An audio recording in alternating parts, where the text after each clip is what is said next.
Now, the two American hikers jailed in Iran have finally been sentenced after 2 years in custody. Their future is more uncertain than ever, but their families are keeping hope alive, as CBS News correspondent Whit Johnson reports.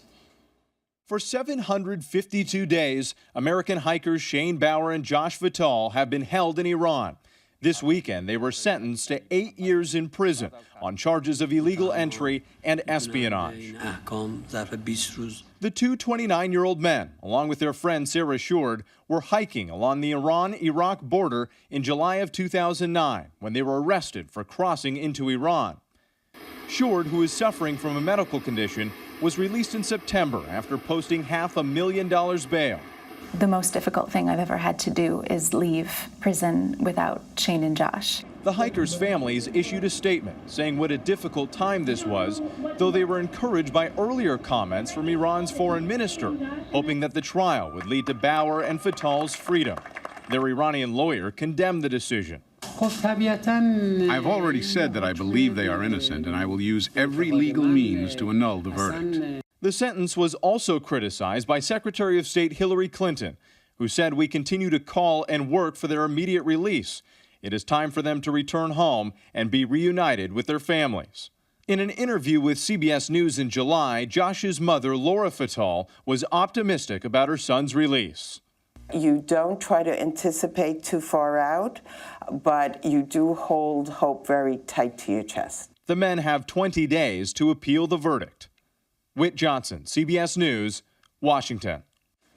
And joining us now is Ramin Setoodeh of Newsweek magazine, who spent a lot of time with the Bauer and Fattal families over the past few years. Ramin, good morning to you. So the families actually thought they were going to get out here. They were very hopeful. I was with the families all the way up through July 31st, which was the day of the trial, and they were very hopeful that there'd be good news. I also talked to Sarah last night, and they were just devastated by this latest turn of events. So there's a 20-day period here to appeal. Are they going to do that? I mean, is it worth it? And what do they actually expect? They're going to appeal. They're going to try to see if they can at least get that sentence lessened. Because 8 years is such a severe sentence for, the conditions that they're in the prison that they're in right now. What kind of conditions are they in? And what kind of place are we talking about? It's pretty bad. Sarah talked to me about, her experience. She was there for just over a year. The two men are in a cell that's about 10 by 14 feet. They're indoors for 23 hours a day. Sarah said that when she was first taken into prison, they took away her glasses. That just shows sort of the level of personal violation. She would get so frustrated. She'd sometimes beat the walls so hard her hands and knuckles would get bloody. You've spoken with Iranian scholars and pundits. Do they actually believe that they were spying? No. No, there's no sense of that. The president himself issued a statement saying they're not spies. And I know this question goes back to the very heart of this case. You've spoken to Sarah a number of times. What were they doing so close to the border in an area where they knew they could get into trouble? Well, that area that they were in, the three of them are all peace activists and humanitarians, and they were there, on vacation. That area is, a very beautiful, lush area, and they were there hiking. And nobody told them they were so close to the border. They had no idea.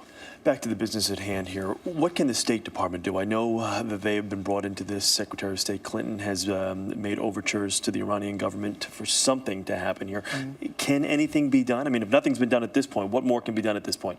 The State Department, what's happening behind the scenes, I don't know if we have a sense of everything that's happening, but they are in touch with the families, and they are trying to, release them. They're trying to do what they can to get these men released and bring them home. All right, Ramin, thank you so much. Good to see you here this morning.